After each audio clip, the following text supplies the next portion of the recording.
Hello everyone, welcome to Glance academy.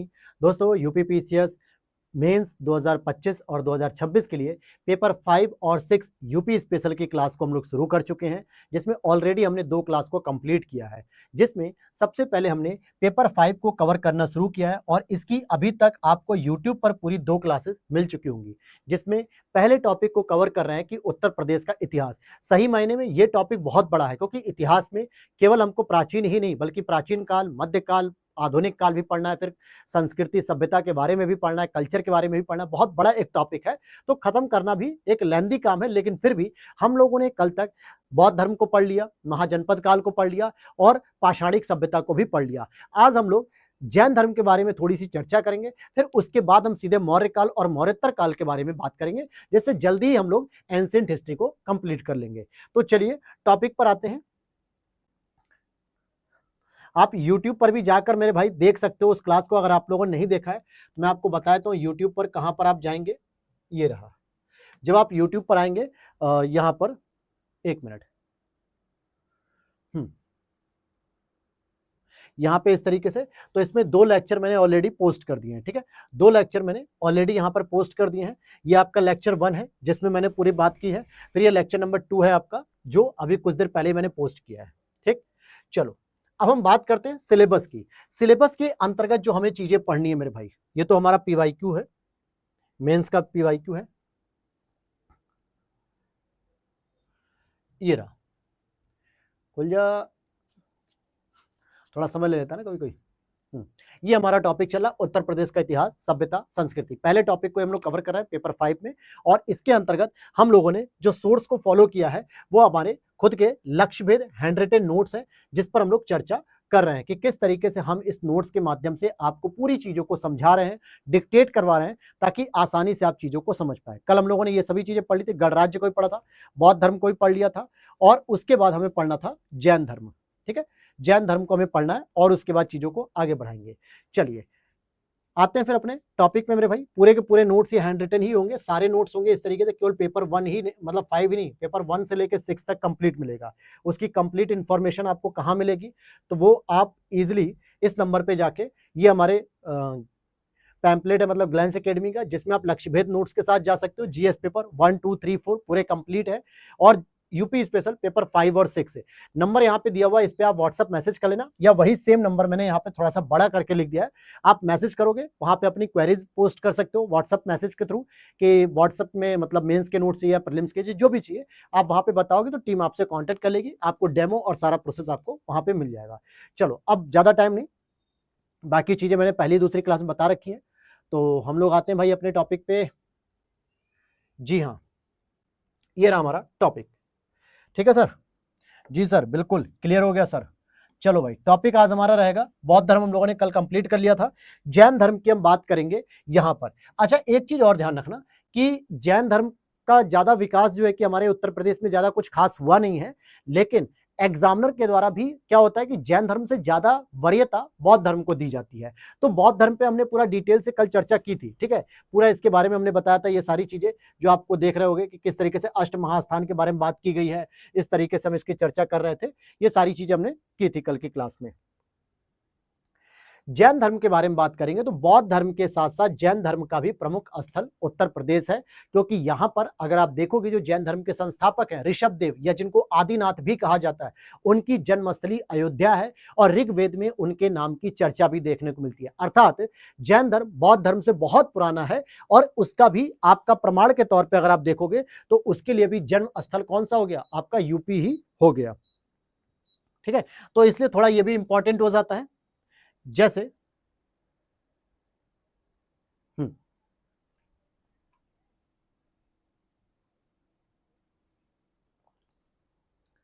जैसे अगर हम बात करें कि प्रमुख स्थलों में क्या है, प्रमुख स्थल उनसे ही तो संबंधित होंगे जहां पे जैन धर्म का कुछ विकास हुआ होगा, या जैन धर्म के जो तीर्थंकर थे उन्होंने जहां जहां पे कुछ ज्ञान की बातें की होंगी या कुछ जो है कि नए सिद्धांत होंगे, हम उसकी ही बात करेंगे। एक बात और ध्यान रखना कि हम यूपी ओरिएंटेड पढ़ रहे हैं, आप अपने दिमाग में ये मत सोचना कि आपने पूरा नहीं पढ़ाया। तो पूरा पढ़ने के लिए आप जब जीएस 1 पढ़ेंगे वहां पे, तो वहां पे हमारा एक नोट्स है आर्ट एंड कल्चर के नाम से, ठीक है। आर्ट एंड कल्चर में हमने पूरा का पूरा बौद्ध धर्म और जैन धर्म को 3-3 पेज में पूरी चीजों को कवर किया है। बाकी आपने प्रीलिम्स के स्तर पे जो भी थियरी पढ़ी होंगी, सिद्धांत पढ़े होंगे, अकॉर्डिंग टू क्वेश्चन आप मॉडिफाई कर सकते हो। अदरवाइज तो आपसे सीधे पूछेगा कि भैया उत्तर प्रदेश में जैन धर्म से संबंधित प्रमुख स्थलों पर चर्चा कीजिए या जैन धर्म से संबंधित प्रमुख तीर्थंकरों पर चर्चा कीजिए। यही एक 8 नंबर में क्वेश्चन आएगा जिसमें आपको इंट्रोडक्शन लिख लेना है कि भैया जैन धर्म की स्थापना कहां पर हुई, जो इनके ऋषभदेव थे या आदिनाथ थे जो इनके संस्थापक थे वो हमारे उत्तर प्रदेश के अयोध्या रामनगरी से संबंधित है, ऋग्वेद में इनकी चर्चा भी है। तो तमाम ऐसे पहलू हैं जहां पे कोई भी 1 से 2 फैक्ट आप पकड़ के लिख सकते हो। या फिर आप यह भी बता सकते हो कि जैन धर्म में जो पार्श्वनाथ या महावीर स्वामी जी ने जो 5 सिद्धांत पूरे कंप्लीट किए, जिसमें ब्रह्मचर्य हो गया, अपरिग्रह हो गया, ठीक है, ये वाले सिद्धांतों के द्वारा भी आप इंट्रो लिख सकते हो। क्लियर हो गई बात? क्लियर हुई कि नहीं मेरे भाई? चलो, अरे मिटो भाई, क्यों नहीं मिटते हो तुम? अब यहां पर आपको क्या करना है, लोकेट करना है। जैसे सबसे पहले हम बताएंगे यहां पे अयोध्या। अयोध्या में 1 नहीं, 2 नहीं, 3 नहीं मेरे भाई, 4-4 लोगों की जन्मस्थली है, 4 से 5 लोगों की। आप बता सकते हो कि जैन धर्म के जो संस्थापक और जो पहले तीर्थंकर हैं, यहां पे ऋषभनाथ या ऋषभदेव भी कह सकते हो या फिर इनको आदिनाथ भी कह सकते हो। इनकी ये जन्मस्थली है। इस वजह से जैन धर्म के जो अनुयायी हैं, जो जैन धर्म को मानने वाले जो लोग हैं, उनके लिए सबसे प्रमुख पवित्र स्थल हो जाता है कि वो यहाँ पर घूमने आते हैं पर्यटन के तौर पे और जैन धर्म के संस्थापक की जन्मस्थली का जो है कि दर्शन करते हैं। एक तो ये हो गया। दूसरा, आप इसमें एक और पॉइंट लिख सकते हो कि इनकी चर्चा ऋग्वेद में की गई है। कहां पर? ऋग्वेद में की गई है, इसलिए यह एक महत्वपूर्ण स्थल बन जाता है। दूसरा, अगर मैं बात करता हूं यहीं पर वाराणसी, ठीक है, वाराणसी की अगर मैं बात करता हूं तो वाराणसी में 2 प्रमुख जैन तीर्थंकरों की जन्मस्थली मानी जाती है। एक है आपके पद्म प्रभु आदि प्रभु के नाम से, ठीक है, आदि प्रभु जो कि 8वें तीर्थंकर हैं। ये यहीं बनारस में कैथी, जो मार्कंडे महादेव जी का जो है कि पूजन स्थल है, उससे 2-3 किलोमीटर पहले एक चंद्रावती नाम की जगह है, वहीं पर चंद्र प्रभु या आदि प्रभु के नाम पर वो जन्मस्थली है, तो वहां पर ये नाम पड़ा, 8वें प्रभु है वो। और इसी में जो सबसे इंपॉर्टेंट आते हैं 23वें तीर्थंकर, जिनका नाम होता है पार्श्वनाथ, जिन्होंने 4 महत्वपूर्ण सिद्धांत दिए, याद होगा, ब्रह्मचर्य, अपरिग्रह, ठीक है, ये वाले जो दिए थे। अब देखो मुझे इस समय क्या ना सही ये लिखा है, अहिंसा, सत्य, अस्तेय, अपरिग्रह, हालांकि इसमें महावीर स्वामी ने एक और ऐड कर दिया था। तो 4 आपको ये बता देने हैं। बनारस जो है कि और भी लोगों की जन्मस्थली है, जिसमें एक आप श्रेयांश नाथ का नाम भी दे सकते हो। श्रेयांश नाथ हो गया, सुपार्श्वनाथ हो गया, पार्श्वनाथ तो है ही है, तो इन सभी की जन्मस्थली भी ये है। तो बनारस भी जैन धर्म के तीर्थंकर के हिसाब से महत्वपूर्ण है और जैन धर्म के अनुयायियों के लिए भी एक महत्वपूर्ण स्थल हो जाता है। फिर एक हम बात करेंगे कौशाम्बी की, ठीक है। कौशाम्बी की अगर हम बात करते हैं,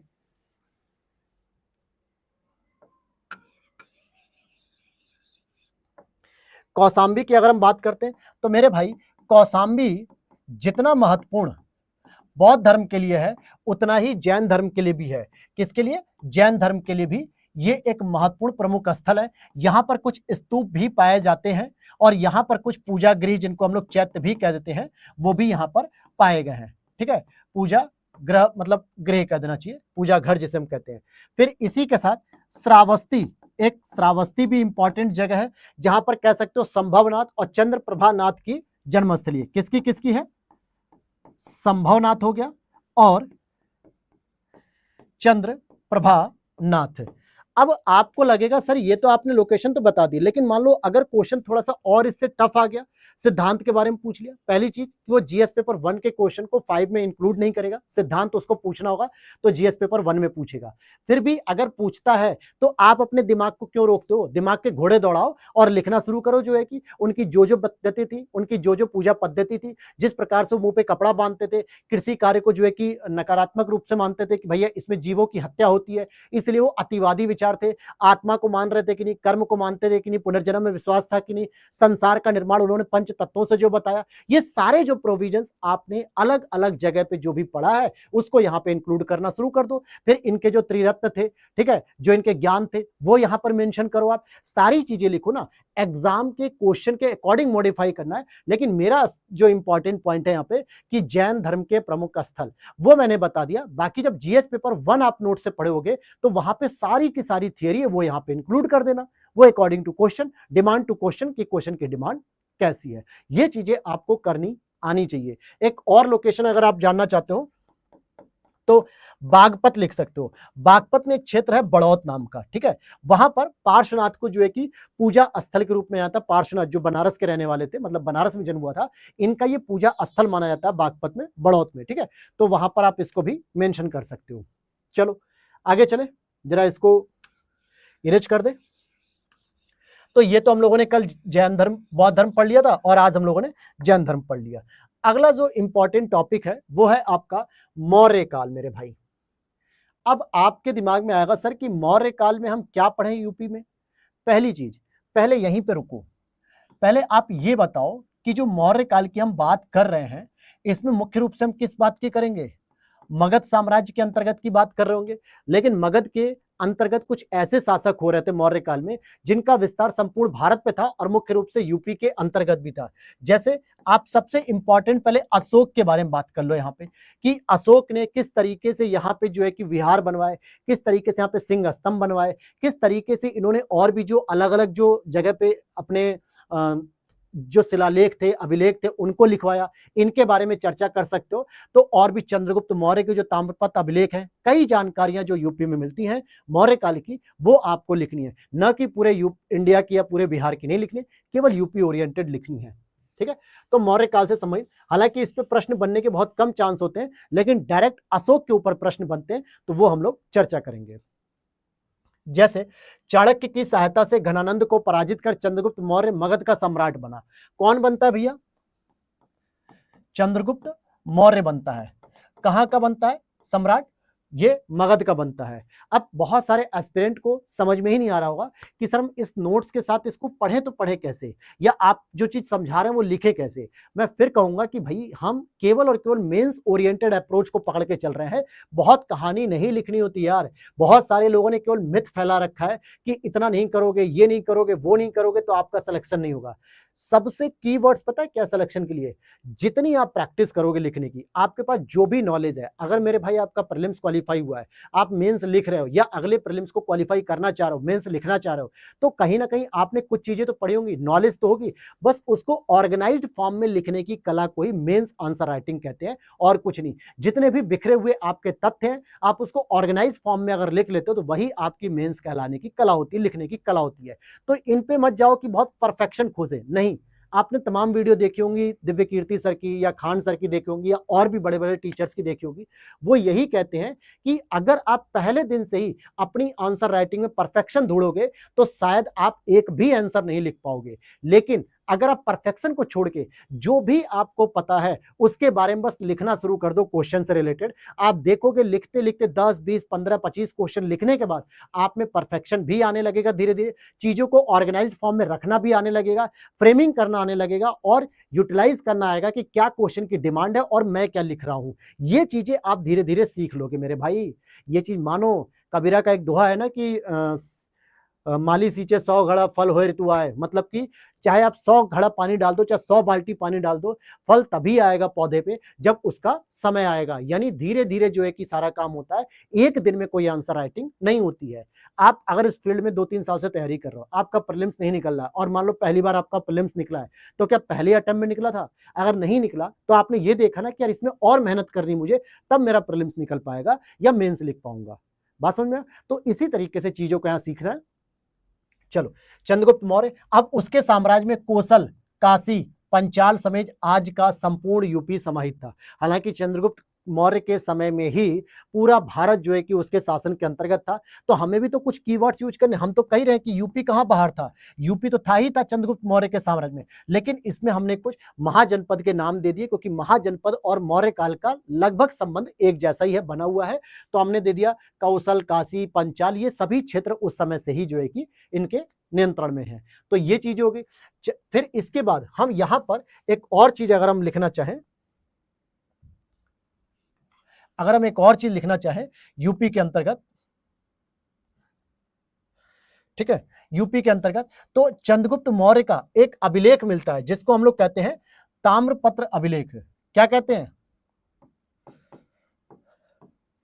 क्या कहते हैं मेरे भाई, ताम्रपत्र अभिलेख कहते हैं उसको, ठीक है, ताम्रपत्र अभिलेख, जो कि सहगौरा, जो सहगौरा जेकेपी यानी कि गोरखपुर से प्राप्त हुआ है। कहां से, गोरखपुर से। इससे कुछ प्रमाण मिले, बिल्कुल, इसमें अकाल के दौरान अनाज वितरण के साक्ष्य भी मिले हैं। तो हम कह सकते हैं कि चंद्रगुप्त मौर्य के इस अभिलेख से हमें अकाल की जानकारी मिलती है कि अकाल पड़ता था उस समय, राजा का एक कर्तव्य था कि वो अपने प्रजा के लिए कुछ अनाज का वितरण करे जिससे उनके अकाल की समस्याएं कम हो सके। ये प्रमाण कहां से मिला, गोरखपुर सौगौरा में से, ताम्रपत्र अभिलेख से। ये एक इंपॉर्टेंस हुई कि नहीं, कि यूपी के ताम्रपत्र अभिलेख से अकाल की जानकारी मिलती मौर्य काल में।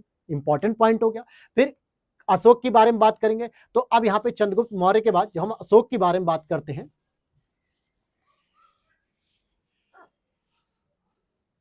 ठीक है, चंद्रगुप्त मौर्य के बाद अशोक की। तो अशोक ने कलिंग विजय के पश्चात धम्म विजय पर बल दिया और इसके प्रचार प्रसार के लिए उसने 40 से अधिक शिलालेख और स्तंभ लेख बनवाए, जिसमें 5 तो उत्तर प्रदेश के हैं। अगर वो बौद्ध धर्म या धम्म यात्रा करना चाह रहा था, एक ऐसी सामाजिक व्यवस्था स्थापित करना चाह रहा था जहां पे सभी लोग, समाज में रहने वाले लोग नैतिकता का पालन करें, नीति का पालन करें, आध्यात्मिक मूल्यों को बल दें, तो जब इन पे वो काम कर रहा था तो उसने 40 से अधिक क्या करवाए मेरे भाई, शिलालेख लिखवाए, मेरे दोस्त, शिलालेख लिखवाए, जिनमें से 5 आपके कहां पर हैं, 5 आपके यूपी में हैं। तो आप उन शिलालेखों के स्थलों के बारे में बताइए, उनके बारे में अगर कुछ महत्वपूर्ण प्रमाण की बात की गई है तो आप उसके बारे में भी चर्चा करें। बात समझ में आ रही मेरे भाई, भाइयों और बहनों, ठीक है, नाराज मत होना, नहीं तो कहोगे सर केवल एक कोई आप वर्ड यूज करते हैं, है ना। चलो, तो अब जरा 5 जो आपके यूपी में है वो कौन कौन से हैं।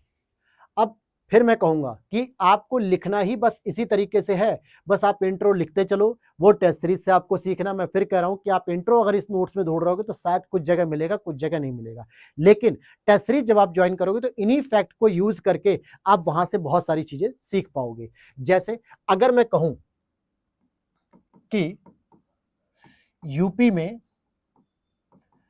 अशोक के शिलालेख, यूपी में हम अशोक के शिलालेख पढ़ेंगे, जो कि टोटल कितने, 5 हैं। तो हमने क्या किया, अच्छा, हर जगह आपको यूपी का मैप नहीं बनाना है, नहीं तो कुछ मजा नहीं आएगा, ठीक है। मिर्जापुर में अहरौरा नाम की एक जगह है, फिर यहाँ पे प्रयाग, जिसे हम लोग कहते हैं आज प्रयागराज कहते हैं, प्रयागराज हो गया, जिसमें अगर आप देखोगे तो अशोक, समुद्रगुप्त और जहांगीर, इन तीनों का वर्णन मिलता है इस पर। फिर प्रयागराज के बाद आप देखोगे अगला मेरठ, मेरठ में आपने पढ़ा होगा जो दिल्ली ले गया था टोपरा वाला, जो मेरठ और टोपरा का जो अभिलेख थे, जो फिरोज शाह तुगलक, यहाँ पे आप लिख सकते हो FST, शॉर्ट फॉर्म में लिख रहा हूँ, एग्जाम में ऐसा नहीं लिखना है। फिरोज शाह तुगलक इसको कहाँ ले गया, दिल्ली में ले गया सर, कहाँ, दिल्ली में ले गया, तो ये लिख सकते हो। फिर सबसे इंपॉर्टेंट आता है आपका सारनाथ, ठीक है।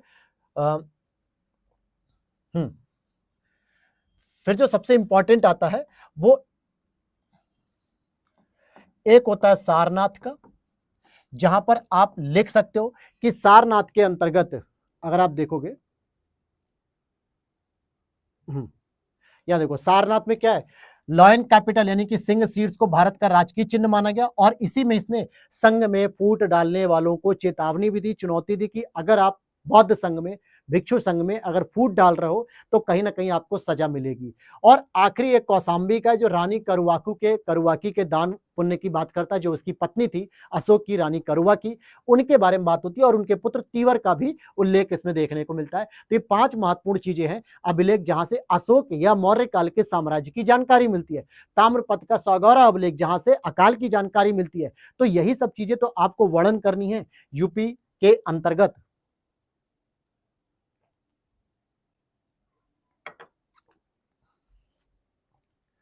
यहां तक बात समझ में आ गई भाई? क्लियर है? आ भी जानी चाहिए, क्योंकि ऐसा कोई पॉइंट ऐसा नहीं मैं आपको डिस्कस कर रहा हूं कि जो आप न जानते हो, बस उसके प्रेजेंटेशन पे बात हम कर रहे हैं कि कैसे आप नोट्स को तैयार भी कर सकते हो और कैसे आप अब बहुत रॉकेट साइंस मत लगाने लगना। मैं फिर कह रहा हूं, आप जीएस पेपर 1 2 3 4 नहीं पढ़ रहे, आप यूपी पढ़ रहे हो, तो आपका ज्यादातर फोकस यूपी ओरिएंटेड होना चाहिए। बहुत सारे बच्चे क्या करते हैं, कई बार ऐसा हो जाता है कि वो यूपी के नोट्स बना रहे हैं या यूपी की पढ़ाई करते करते जीएस की तरफ भटक जाते हैं और एग्जामिनर इस चीज को तुरंत पकड़ता है कि यार तुमसे यूपी के कॉन्टेक्स्ट में पूछा गया और तुम पूरे इतिहास को लिख रहे हो, पूरी राजनीतिक व्यवस्था को लिख रहे हो, पूरे ज्योग्राफी को लिख रहे हो। इसका मतलब आप सेपरेट नहीं कर पा रहे हो, आप अपने टॉपिक को कंसाइज नहीं कर पा रहे हो कि भाई यूपी के ओरिएंटेड अगर पूछा है तो आप यूपी का बताओ, पूरे भारत का मत बताओ। वरना बताने के लिए तो मेरे पास मौर्य काल के बारे में बहुत बड़ी बड़ी कहानियां हैं, मौर्य काल के बारे में बहुत सारी चीजें आप भी जान रहे हो, मैं भी जान रहा हूं, लेकिन मुझे तो यूपी के पर्सपेक्टिव से बताना ना। जितनी जरूरत है उतनी मैं बात कर रहा हूं, उतना ही मुझे एग्जाम में लिखना है। और केवल हम एक ही जगह पे थोड़े पढ़ेंगे। अभी जब आर्ट एंड कल्चर पढ़ोगे तो वहां पे अशोक के द्वारा जो जो भी चीजें बनवाई गई हैं वो सारा का सारा आपको वहां पे भी मिलेगा यूपी के अंतर्गत। अच्छा, यहां पर देखोगे अशोक ने सारनाथ में धमेक और चौखंडी स्तूप का भी निर्माण कराया। हालांकि चौखंडी स्तूप जो है कि बाद में गुप्त पीरियड से संबंधित हो जाता है, जुड़ जाता है आगे चल के। और मौर्य शासन का स्वरूप केंद्रीय प्रशासन पर आधारित था, जिसमें 18 तीर्थों में विभक्त था। 18 तीर्थ मतलब एक तरीके से कैबिनेट हो गई इनकी, जिसमें समाहर्ता, राजस्व विभाग था, सन्निधाता कोष विभाग था, कर्मांतिक उद्योग विभाग था और पणयाध्यक्ष वाणिज्य विभाग था। बस इतना ही आपको मौर्य काल के बारे में बता देना है। प्रश्न क्या पूछेगा मैं बता देता हूं आपको। प्रश्न अगर पूछता है कि अशोक के अभिलेखों ने, ठीक है, एक प्रश्न बना रहा हूं मैं, ठीक, अशोक के अभिलेखों ने उत्तर प्रदेश के इतिहास को कैसे प्रभावित किया? अब भैया बता दो कैसे प्रभावित किया, उत्तर प्रदेश के इतिहास को कैसे प्रभावित किया। पहली चीज कि सर सबसे इंपॉर्टेंट कि सारनाथ में उन्होंने क्या बनवाया, सिंह का मतलब जो सिंह शीर्ष कह सकते हो, यानी कि लॉयन कैपिटल कह सकते हो, जो हमारा सिंह स्तंभ है उसको जो है कि बनवाया, जो भारत का राजकीय चिन्ह बना। और यहां से सारनाथ यानी उत्तर प्रदेश को एक महत्वपूर्ण उपलब्धि प्राप्त हुई। पहला एक पॉइंट। दूसरा, कौशाम्बी की बात कर सकते हो, रानी करुवाकी और उनके पुत्र तीवर का चर्चा है, जिसमें दान पुण्य की पद्धति पर फोकस किया गया। और आप बता सकते हो कि धम्म विजय पर भी जो है कि इन्होंने जो विचार किया, इसके लिए भी इंपॉर्टेंट यहां पर फोकस किया है। और अगर आपको बताना है तो अशोक ने सारनाथ में धमेक और चौखंडी स्तूपों का निर्माण करवाया है। तो धमेक और चौखंडी स्तूप के बारे में आप यहाँ पे एक चित्र बनाओगे, प्रॉपर जो है कि स्तूप के बारे में यष्टि वगैरह लगाओगे, ये सारी चीजें आप प्रदक्षिणा पथ एक बताओगे इस तरीके से, तो ये डायग्राम बना के आप इजीली बता सकोगे। तो यही सारी चीजें आप बताओगे कि उत्तर प्रदेश को कहीं ना कहीं एक कलात्मक संस्कृति का विकास करने को मिला, कहीं ना कहीं एक आध्यात्मिक और बौद्ध धर्म का विकास विचार करने का प्रमाण मिला, मौका मिला। साथ ही साथ कहीं ना कहीं मौर्य साम्राज्य के अंतर्गत भारत को एकीकृत करने में यूपी का भी एक महत्वपूर्ण योगदान रहा। अब बहुत सारी चीजें आप इस तरीके से प्रेजेंट कर सकते हो। बात समझ में आ गई? ठीक है, आगे बढ़े। अब देखो, जो एस्पिरेंट ये ढूंढ रहे हो ना एकदम कि सर हमें बिल्कुल एक एक पॉइंट आप यहीं पे लिखवा दो, तो भाई आपके सामने अब तो नोट्स भी खुले पड़े हैं यार। अब तो नोट्स से भी आप इजीली देख के लिख सकते हो सारी चीजें, अगर लिखना चाहोगे तो, ठीक है। लेकिन मैं आपको डिक्टेट कर रहा हूं कि नोट्स को आपको कैसे यूज करना है, कहां कहां पे सारी चीजें पता होनी चाहिए, क्योंकि कुल मिला के आपने कई जगह से पढ़ा होगा और ये आपकी मेंस की कॉपी है, ठीक है, समझना। ये आपकी मेंस की कॉपी है जो एग्जाम हॉल में आपको लिखनी है। आपने जहां जहां से भी पढ़ा होगा, जो जो चीजें पढ़ी होंगी, चाहे वो लक्ष्यभेद नोट से हो, चाहे वो किसी किताब से हो, चाहे वो किसी कोचिंग इंस्टीट्यूट से हो, कहीं कहीं से भी आपने चाहे प्रीलिम्स का पढ़ा हो, जो जो चीजें हैं आपको सब इसमें समाहित करनी है। समाहित करते समय आपको फ्रेमिंग का याद रखना है, यूपी में कौन कौन सी बातें वो याद रखनी है। इसी चीज को प्रेजेंट करने की कला आप में डेवलप करने का प्रयास में कर रहा हूं। ठीक, चलो आगे बात करते हैं। और जल्दी आप लोगों को दोस्तों प्रीलिम्स 2026, ठीक है, यहां पर मैं लिख देता हूं